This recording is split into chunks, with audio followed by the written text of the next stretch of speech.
Hello friends, welcome to my YouTube channel R K Gurukul academy और मैं हूं राकेश कुमार। मेरे इस यूट्यूब चैनल में आप सभी का स्वागत है। चलिए आज के टॉपिक की ओर बढ़ते हैं।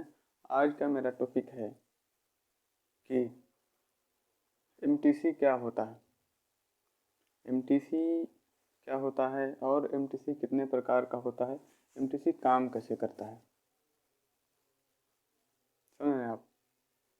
अगर जिसको नहीं पता है तो मैं बता दूं, एमटीसी जो होता है ना, एमटीसी का फुल फॉर्म होता है मोल्ड टेम्परेचर कंट्रोलर। जो ये एमटीसी आपको बहुत जगह मिलेगा, कहीं छोटे आकार में मिलेगा तो कहीं बड़े आकार में। साइज अलग अलग होता है, डिफरेंस होता है, लेकिन सिस्टम वही होता है, सिस्टम वही काम करता है। समझ रहे हैं आप? लेकिन उसका जो साइज होता है वो अलग अलग होता है। अब एमटीसी करता क्या है? एमटीसी एमटीसी में दो टाइप का होता है एमटीसी। एक होता है वाटर वाला और एक होता है आपका ऑयल वाला। अब जो वाटर वाला एमटीसी होता है, जो आपका ये वाटर वाला एमटीसी होता है, ये भी मोल्ड में काम करता है। समझ रहे हैं आप? इसको भी एमटीसी के द्वारा इसको हीट करके मोल्ड में सर्कुलेट किया जाता है, वाटर को भी। लेकिन जो वाटर वाला होता है ना, इसका टेम्परेचर हाई नहीं होता है। समझ रहे हैं आप? इसका टेम्परेचर फुल नहीं हो पाता है, डाउन ही रहता है। अगर कोई बड़ा साइज का मोल्ड है, उसमें आप इस एमटीसी को लगा देंगे वाटर वाला, तो उसका टेम्परेचर कभी भी हाई नहीं हो पाता। और जब भी उसका हीटिंग कट ऑफ होता है, हीटिंग ऑफ होता है, तुरंत ही टेम्परेचर उसका डाउन होना चालू हो जाता है। लेकिन जो ऑयल वाला होता है, ऑयल वाला जो होता है, ऑयल वाला तो आप भी जानते हैं कि अगर वो खाली भी चलता रहेगा, खाली भी सर्कुलेट होता रहेगा, तब भी ऑयल हीट होता है। समझ रहे हैं आप? ऑयल तब भी हीट होता है अगर वो खाली चलता रहेगा तो। लेकिन जब उसमें हीट तो होता है, लेकिन उतना हीट नहीं होता। लेकिन जब उसमें हीटर लगा दिया जाता है और उसी ऑयल को एमटीसी में डाल के एमटीसी में फ्यूल करके उसको चलाया जाता है, तो जो है, जब ऑयल हीट होता है तो वो जल्दी से, उसका जो टेम्परेचर है वो जल्दी कम नहीं होता। मतलब कि उसका जो टेम्परेचर है वो हाई हो जाता है। बोले तो जो वाटर का टेम्परेचर है वो जितना सेटिंग है, सेट वैल्यू से हाई नहीं होता। लेकिन जो ऑयल का टेम्परेचर होता है वो हाई हो जाता है। उस सेट वैल्यू जो होती है टेम्परेचर कंट्रोलर की, उससे भी हाई हो जाता है। समझ रहे हैं आप? अब जब हाई हो जाता है तो उसे लो करने के लिए हमें हीट एक्सचेंजर कॉइल लगाना पड़ता है। अगर हम हीट एक्सचेंजर कॉइल नहीं लगाएंगे तो तभी उसका जो हीटर है, हीटर तो ऑफ रहेगा, एमटीसी का हीटर तो ऑफ रहेगा। लेकिन जो टेम्परेचर है वो जल्दी डाउन नहीं होगा, वो बहुत टाइम लगा देता है टेम्परेचर मेंटेन करने में। इसीलिए आज हम आपको बताएंगे। तो सबसे पहले हम आपको बताएंगे सिंपल वाला जो एमटीसी होता है, जिसमें हीट एक्सचेंजर नहीं लगा होता। हीट एक्सचेंजर क्या करता है कि जब टेम्परेचर हाई हो जाता है, जितनी हमें सेट वैल्यू हम रखे हैं, जैसे 70 डिग्री सेल्सियस रखे हैं, अगर 70 डिग्री सेल्सियस के बजाय 80 डिग्री आ गया या 75 डिग्री आ गया सेल्सियस, तो उसको हम कम कैसे करें? ऑयल वाला, चाहे ऑयल वाला हो चाहे वाटर वाला हो, उसको हम कम करने के लिए कि हमें ये तुरंत कम चाहिए। समझ रहे हैं आप? अगर उसको हमें तुरंत कम करना है तो हमें वहाँ पे हीट एक्सचेंजर की ज़रूरत पड़ती है। हीट एक्सचेंजर का जो होता है वो एक कॉपर की ब्रास की पाइप होती है। समझ रहे हैं? वो एक ब्रास की पाइप होती है और वो जो कॉइल होती है, ऐसी कॉइल बनी होती है, ऐसी ऐसी ऐसी करके कॉइल बनी रहती है। और उसी कॉइल में एक साइड से इन होता है, एक साइड से आउट होता है। उसको हम इन आउट कोई भी बना सकते हैं। ऐसा कुछ इशू नहीं है, समझ रहे हैं आप। और इसमें डायरेक्ट वाटर आता है कूलिंग टावर से लाइन। अब बोलेंगे कूलिंग टावर क्या है, तो कूलिंग टावर के मैं बस अभी अगला वीडियो बनाने वाला हूँ कूलिंग टावर पे। पहले आप इसको कॉइल को समझिए, जिसे हम बोलते हैं हीट एक्सचेंजर। इसको हम बोलते हैं हीट एक्सचेंजर, मतलब हीट को एक्सचेंज कर दे कूलिंग में, हीट को एक्सचेंज कर दे कूलिंग में, इसीलिए हम इसको बोलते हैं हीट एक्सचेंजर कॉइल। अब ये काम क्या करता है, जो कूलिंग टावर की लाइन आती है ना, वो कूलिंग टावर का मतलब आप समझ ही गए होंगे कि वो ठंडा करने वाला टावर, पानी को ठंडा करने वाला टावर। तो वो लाइन जो है ये आपका हीट एक्सचेंजर कॉइल इसमें लगती है एमटीसी के टैंक में। जब एमटीसी का आपका ऑयल टेम्परेचर हाई हो जाता है या वाटर टेम्परेचर हाई हो जाता है, तब इस हीट एक्सचेंजर कॉइल में एक वाल लगाते हैं। वाल लगा रहता है, लगाते नहीं है, वाल लगा रहता है। उस वाल को ऑन कराते हैं किससे, उस वाल को हम ऑन कराते हैं टेम्परेचर कंट्रोलर से, समझ रहे हैं आप। टेम्परेचर कंट्रोलर से ऑन कराते हैं, जैसे ही हीटिंग ऑफ होता है तुरंत ही temperature controller on, heat exchanger coil on हो जाता है, समझ रहे हैं आप। तो ये होता ये है कि फिर ये तब तक ऑन रहेगा जब तक ये इसका आपका टेम्परेचर लेवल बराबर नहीं हो जाता।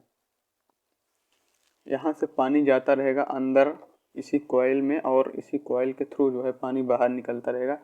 अब आप लोग सोच रहे होंगे कि ये पानी तो अंदर भरेगा, अंदर पानी नहीं भरता, पानी सिर्फ इसी कॉइल में रहता है, और कॉइल के थ्रू एक साइड से इन होता है और एक दूसरी साइड से आउट हो जाता है। और उसी पानी से चाहे ऑयल लेवल हो या फिर चाहे ऑयल यूज कर रहे हो चाहे वाटर यूज कर रहे हो, ये दोनों को मेंटेन करके रखता है, दोनों का टेम्परेचर मेंटेन करके रखता है बड़े मोल्डों में। ठीक है, अब आपको बताता हूँ, अभी मैं इसमें हीट एक्सचेंजर नहीं लगाया हूँ, ना ही इसका मैं हीट एक्सचेंजर की कनेक्शन कर रहा हूँ। पहले आप इसका पूरा सिस्टम देखिए और समझिए।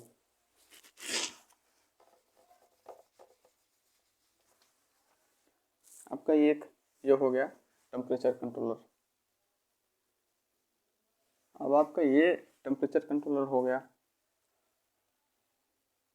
हम कोई भी कंपनी का टेम्परेचर कंट्रोलर ले लें उसमें कोई दिक्कत नहीं है, चाहे सेलेक्ट 513 ए ले लें, चाहे सेलेक्ट 513 ए एक्स ले लें या बी ले लें, उससे कोई फ़र्क नहीं पड़ता। चाहे सेलेक्ट कंपनी का आपका ये 244 ले लें या 524 ले लें, उसमें कोई फ़र्क नहीं पड़ता।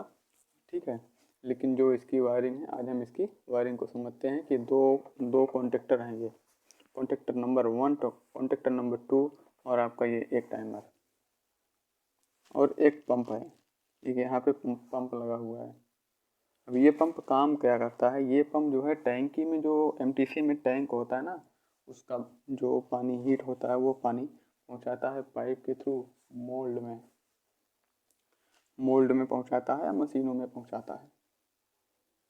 अब जब ये पाइप यहाँ से ये पाइप के थ्रू निकल के पानी आता है, इम्पेलर से खींचेगा और जो है इसी इम्पेलर वाली रोड से ऊपर से आ जाता है, आउटलेट वाली लाइन से बाहर आ जाता है पानी, और फिर वही पानी दूसरे जिस मशीन में हमें ले जाना है उस मशीन की लाइन में घूम के सर्कुलेट होते होते आ जाता है फिर रिटर्न ये वाली पाइप से अंदर, समझ रहे हैं आप। ये वाली पाइप से अंदर आ जाता है और ये वाली पाइप से पानी बाहर जाता है, और ये इसका हीटर। अब बोलेंगे हीटर ऊपर क्यों लगा, हीटर तो हम साइड में भी लगा सकते हैं। जी बिल्कुल, हीटर हम साइड में लगा सकते हैं, इसमें कोई इशू नहीं है, हम साइड में लगा सकते हैं। लेकिन जब भी हीटर लगता है, जब हम उसको साइड में लगाते हैं तो हीटर का जो ऊपर कवर होता है ना, वो कवर कभी भी हीटर में नहीं लगता, हीटर खाली रोड ही लगता है, उसके जो कैप होता है वो कैप नहीं लगता।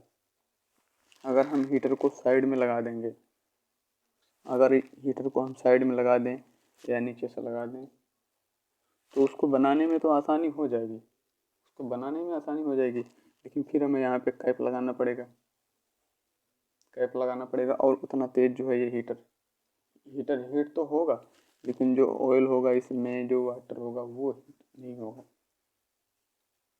वो हीट नहीं होगा। तो इसीलिए हम, और इसको जब भी जो है, अगर हम हीटर को चेंज करना है तो हीटर को चेंज कर सकते हैं, लेकिन अगर बिना कैप के लगाएंगे तो पूरा पानी और पूरा आपका ये ऑयल सब यहीं से बाहर निकल जाएगा, जिस साइड लगाएंगे उस साइड बाहर निकल जाएगा। और जब ऊपर से लगाते हैं तो ऊपर से हम इसको लटका के लगा सकते हैं,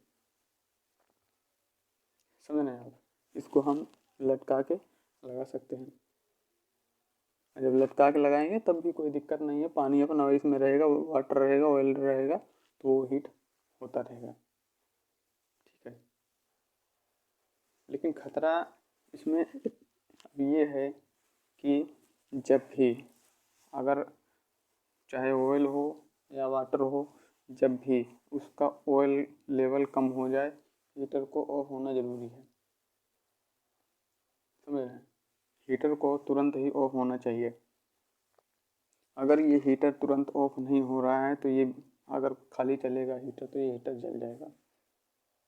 ये हीटर क्या होगा, ये हीटर आपका ये जल जाएगा। तो उसके लिए हमें क्या करना पड़ेगा, उसके लिए हमें यहाँ पे एक बॉल वाल लगाना पड़ेगा। अब बोलेंगे बड़ा वाला बॉल वाल नहीं, वो बिल्कुल छोटा वाला आता है, छोटा वाला इतना इतना बड़ा सा होता है, वो लगाना पड़ेगा।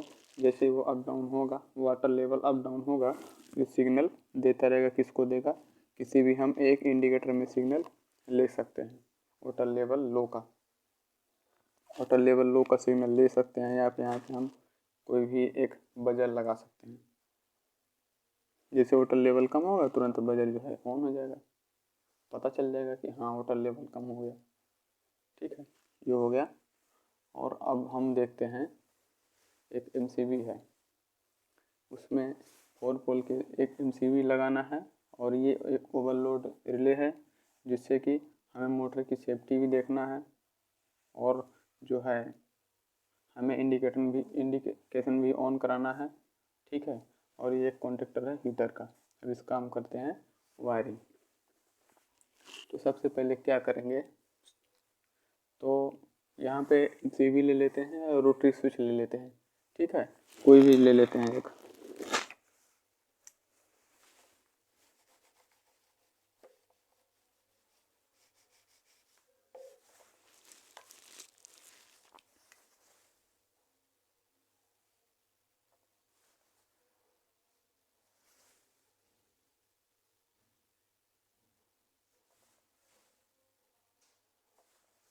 ले लिया, एमसीबी ही ले लिया, ठीक है। अब क्या करना है, अब देखिए, अब आपका जो एमसीबी होती है, जो एमसीबी होती है, एमसीबी में भी इनलेट आउटलेट होता है।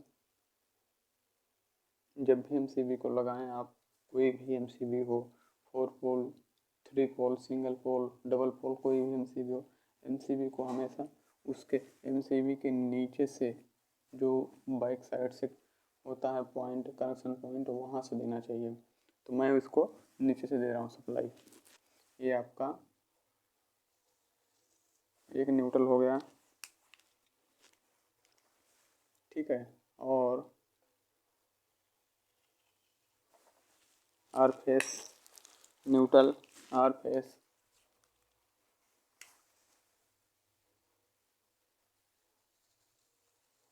वाई फेस, उसके बाद आपका आ गया यहाँ पे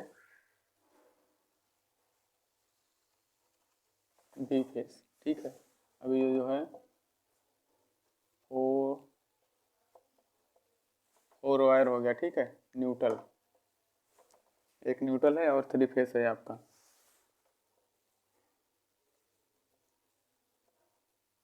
एक न्यूट्रल और 3 फेस है, ठीक है। अब यहाँ से हमें सप्लाई लेना है, और कंट्रोल वायरिंग भी करना है, और मेन वायरिंग भी करना है। तो क्या करेंगे, यहाँ से फटाफट सप्लाई ले लेते हैं। एक आपका ये वाले कॉन्टेक्टर में आ गया, एक आपका ये वाले कॉन्टेक्टर में आ गया, और दूसरा आपका ये वाले आपका इसमें आ गया टेम्परेचर कंट्रोलर में, ठीक है। और अब हम उठाएंगे दूसरा, सॉरी यह मोटर वाला भी लगाना पड़ेगा ना, तो मोटर वाला भी हम लगा देते हैं। ये हो गया।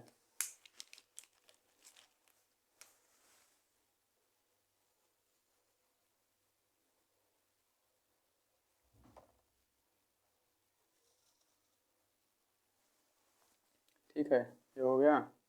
और मोटर वाला आपका आ गया एक वायर यहाँ आ गया। सेम टू सेम ऐसे ही एक वायर हमें और उठाना है और उस वायर को लाके यहाँ बना दिया। ठीक है, हो गया। दो कॉन्टेक्टर के इनलेट में आ गई। ठीक है, अब हमें क्या बच गया, न्यूट्रल बच गया। पहले हीटर का वायर भी हम जोड़ लेते हैं।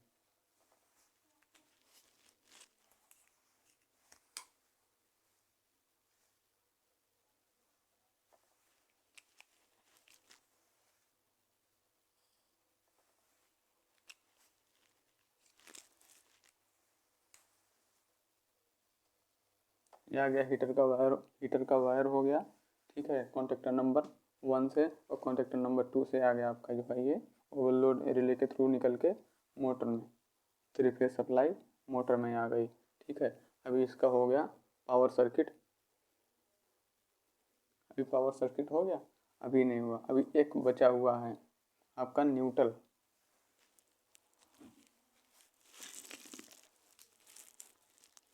अब जो न्यूट्रल आएगा आपका ये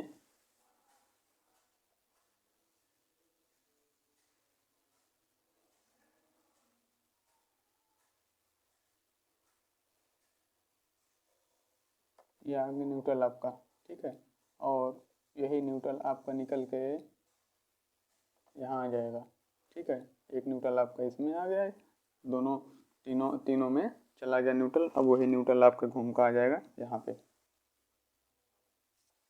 ये इंडिकेटर है ना, ये अभी इसके आगे नहीं जाएगा।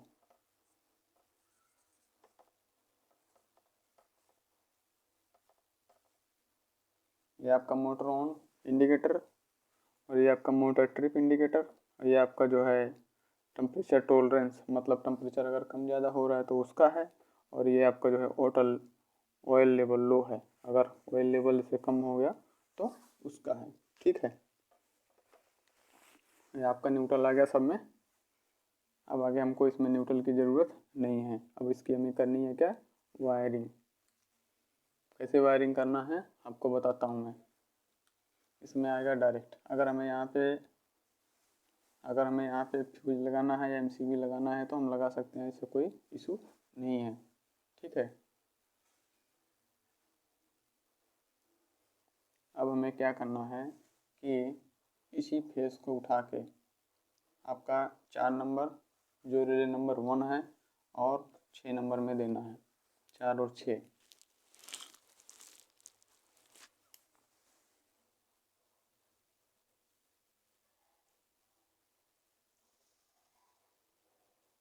आ गया, 4 नंबर में आ गया और 6 नंबर में आ गया। ये आपका रिले नंबर 1 है और ये आपका रिले नंबर 2 है। ठीक है, आपका रिले नंबर 1 है और ये आपका रिले नंबर 2 है। ये हो गया। अब बच गया आपका ये थर्मोकपल वायर। थर्मोकपल वायर जो है वो आपका 2 कलर में होता है। इसमें हमें लगाना है क्या, इसमें हमें लगाना है जे टाइप, इसमें हमें लगाना है थर्मोकपल जे टाइप। ठीक है, ये भी आपको ये चीज़ आपको याद करके रखना है।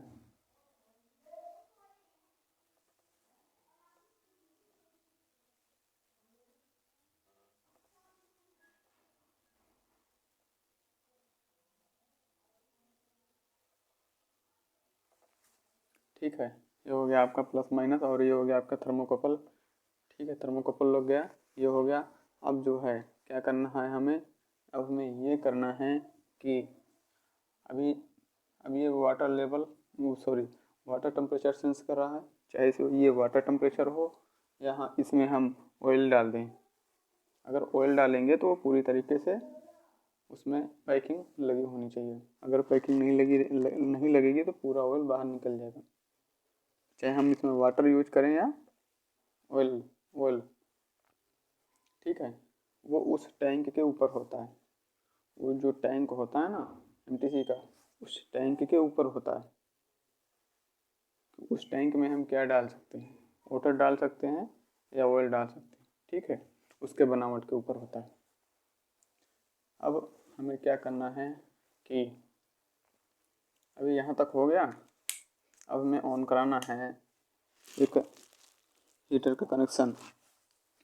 अभी यहाँ न्यूट्रल दे दिया और इसी से आपका ये हो गया।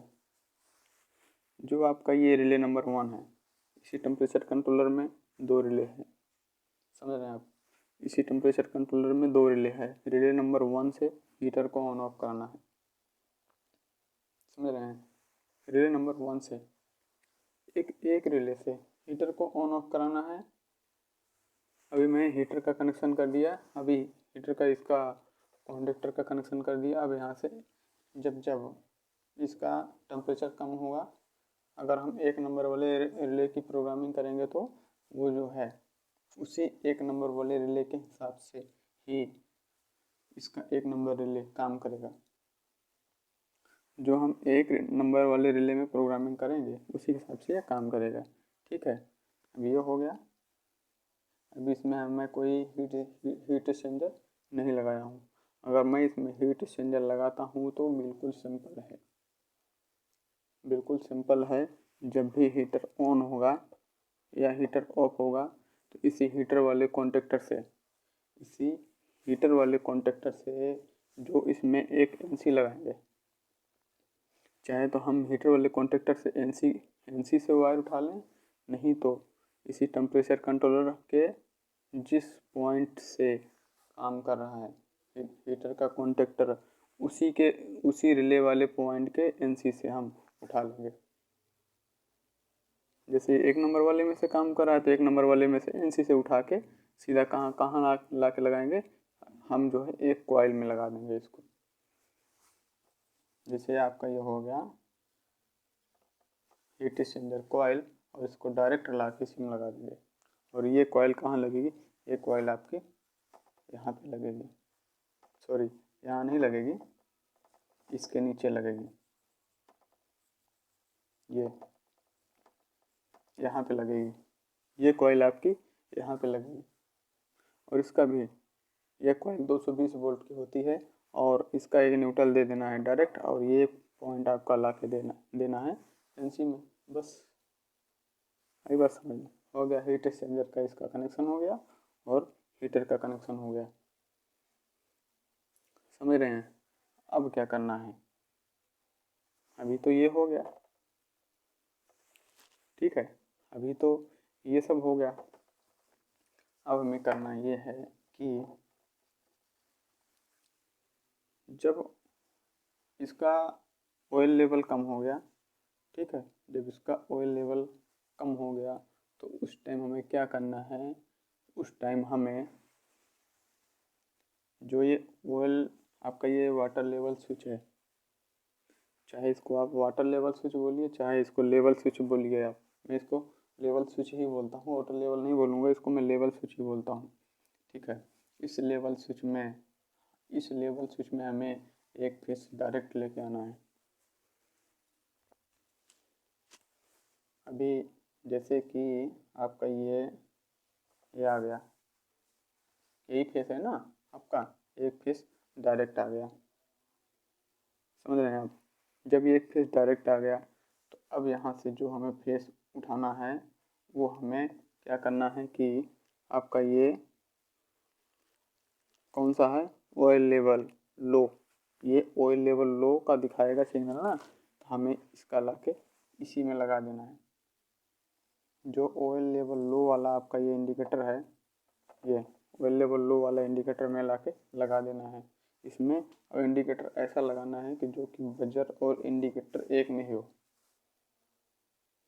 ठीक है, एक में कंबाइंड बजर और इंडिकेटर ऐसा होना चाहिए। ठीक है, ये हो गया इसका कनेक्शन। अब जब भी लेवल कम होगा ये तुरंत यहाँ पे इंडिकेशन ऑन कर देगा, तुरंत यहाँ पे सिग्नल दे देगा। ठीक है, अब ये हो गया। अब बच गया इसका टेम्परेचर टॉलरेंस। अभी बाई चांस ये कॉन्टेक्टर भी ऑन है, सब चीज़ ऑन है और हमें पता नहीं चल रहा है कि ये हीटर ख़राब है या फिर जो है क्या दिक्कत है, और जो है इसका टेम्परेचर टॉलरेंस का इंडिकेटर बार बार ऑन हो रहा है, बार बार ये ऑन हो रहा है। तब उस टाइम हमें क्या करना पड़ेगा कि हीटर की कंटिन्यूटी चेक करना पड़ेगा, हीटर की कंटिन्यूटी चेक करना पड़ेगा और हीटर का कॉन्टेक्टर और सप्लाई ये सब चेक करना पड़ेगा, तीनों चीज़। ठीक है, तो अब इसका हमें कनेक्शन कैसे करना है टेम्परेचर टॉलरेंस का। अब टेम्परेचर टॉलरेंस का कनेक्शन होगा आपका टेम्परेचर कंट्रोलर में जो 2 नंबर वाला रिले है उस पर। सिर्फ टेम्परेचर कंट्रोलर का जो 2 नंबर वाला रिले है उस रिले के इनो वाला पॉइंट उठा के ला के हमें देना है टेम्परेचर टॉलरेंस पे। ठीक है, ऐसे आपको मैं बताता हूँ, बना के दिखाता हूँ कि देना कैसे है इसे। ये वाला है आपका एनो।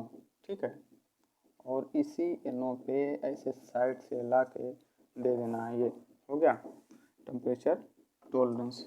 ठीक है, क्योंकि यहाँ से फेस तो पहले दिया हूँ मैं, फेस तो मैं यहाँ से पहले दे रखा हूँ। तो ये हो गया इसका कनेक्शन,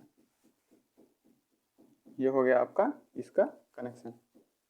ठीक है, अब बच गया आपका ये मोटर ट्रिप। अब आपका ये क्या बच गया, मोटर ट्रिप। जब मोटर ट्रिप होगी तो क्या होगा, मोटर ट्रिप होने के बाद ही, समझ रहे हैं आप, मोटर ट्रिप होने के बाद ही जो है यहाँ पे तुरंत ही इंडिकेशन आना चाहिए।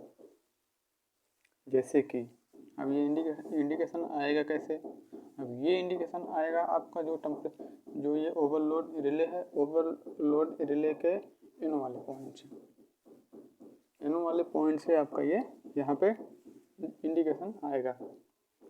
क्योंकि एन वाला पॉइंट वैसे काम नहीं करता है, वो हमेशा एनसी में ही रहता है, नहीं सॉरी, वो हमेशा एनओ में ही रहता है। लेकिन जैसे ही आपका ये ओवरलोड रिलेटिव करता है ना, तो जो एनओ होता है वो एनसी हो जाता है।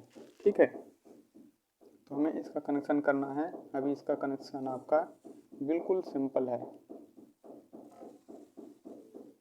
ये आ गया एनओ से, एनओ से आएगा डायरेक्ट। ठीक है, अब एक हो गया आपका ये मोटर ऑन। इसको आप चाहे मोटर ऑन में करिए या चाहे मेन ऑन में करिए। ठीक है, अगर इसको हमें मोटर ऑन में करना है तो सिंपल सी बात है, सिंपल सी बात है कि जो ये वाला आपका पॉइंट है मेन ऑन में करना है। अगर ये वाला आपका पॉइंट है तो ये वाले पॉइंट को कहाँ ले जाना पड़ेगा, ये वाले पॉइंट को आपको यहाँ पे लेके आना पड़ेगा। इसको जो मैं अभी बी वाला फेस लिया हूँ ना, बी वाले फेस में कनेक्ट करना है। ये बी वाले फेस से इसको कनेक्ट कर दिया, जब जैसे सप्लाई आएगी ये तुरंत मेन ऑन हो जाएगा। ठीक है, तुरंत ये मेन ऑन हो जाएगा। अब इसका कनेक्शन कैसे करना है, अब इसका कनेक्शन कैसे करना है, अब ये देखिए। सबसे पहले हमें जो इनो का एक पॉइंट बच गया और एनसी का एक पॉइंट को हमें क्या करना है, यहाँ पे कॉमन कर देना है। अब इसी पॉइंट को जो है, अब इसी इनो और एनसी वाले पॉइंट में जो कॉमन किया हुआ, अभी उसी कॉमन वाले पॉइंट पे हमें क्या करना है कि आपका यहाँ से उठा के ना ये वाला वायर ये दे दिया फेस डायरेक्ट। ठीक है, क्योंकि जब तक इसमें एनो और एनसी वाले में फेस डायरेक्ट नहीं जाएगा, जब तक हम इसमें इनपुट कमांड नहीं देंगे तब तक हमें एनसी से आउट कहाँ मिलेगा, ना ही एनसी से मिलेगा ना ही एनओ से मिलेगा। तो हमें तो फेस देना ही पड़ेगा ना, हमें तो फेस देना ही पड़ेगा। तो इधर से फेस दे दिया। ठीक है, अब जब भी मोटर ट्रिप होगी ये वाला इंडिकेशन और ये बजर ऑन हो जाएगा, ये बता देगा कि हाँ मोटर आपकी ट्रिप हो गई है।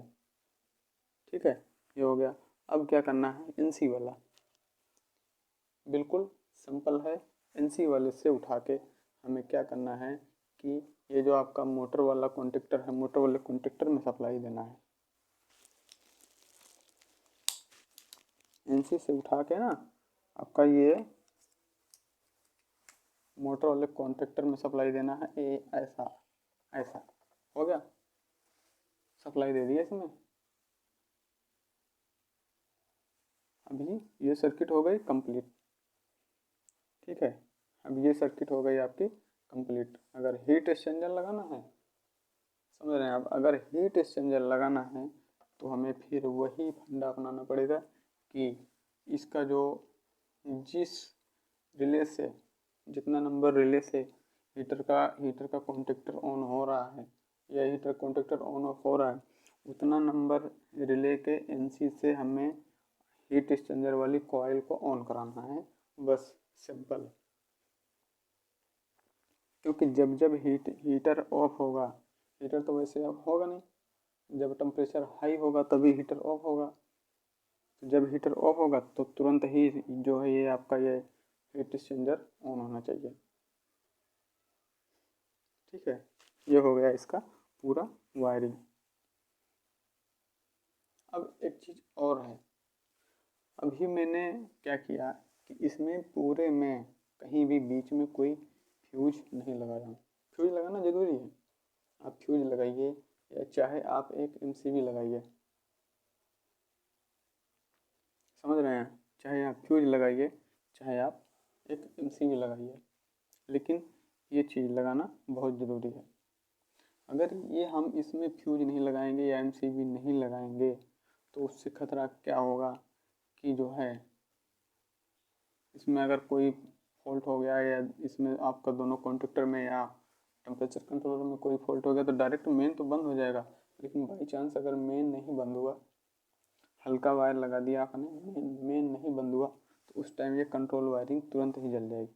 जो आपकी ये वाली वायरिंग है ना, ये वाली आपका ये दोनों वायरिंग जल जाएगी तुरंत।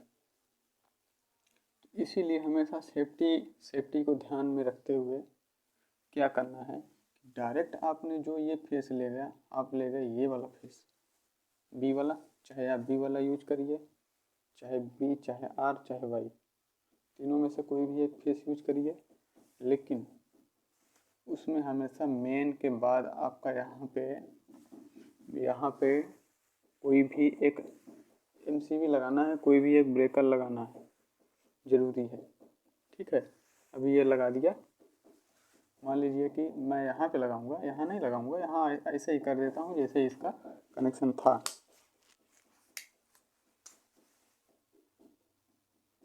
ठीक है, ये हो गया इसका कनेक्शन। मैं लगाऊंगा आपको यहाँ पे। ठीक है, ये हो गया, फ्यूज लगा दिए, चाहे आप इसको फ्यूज ले लीजिए, नहीं तो आप इसको एमसीबी ले लीजिए। एक यहाँ पे लगाना ही पड़ेगा, और लगाना कितने का है, कम से कम 5 एम्पीयर। जो एमसीबी लगाना है उसकी बात कर रहा हूँ मैं, चाहे एमसीबी लगाइए चाहे फ्यूज लगाइए, कम से कम 5 से 6 एम्पीयर। अगर आप 5 से 6 एम्पीयर लगाएंगे तो कोई भी इसमें मेजर फॉल्ट होता है ना, तो वो एमसीबी तुरंत ट्रिप कर जाएगी। अगर आप 5 के बजाय 6 के बजाय आप 10 एम्पीयर की लगा रहे हैं, 12-20 की लगा रहे हैं, तो एमसीबी कभी ट्रिप नहीं करेगी और वो वायर जल जाएगा। या फिर जब हाई फॉल्ट होगा तब जाके वो एमसीबी ट्रिप करेगी।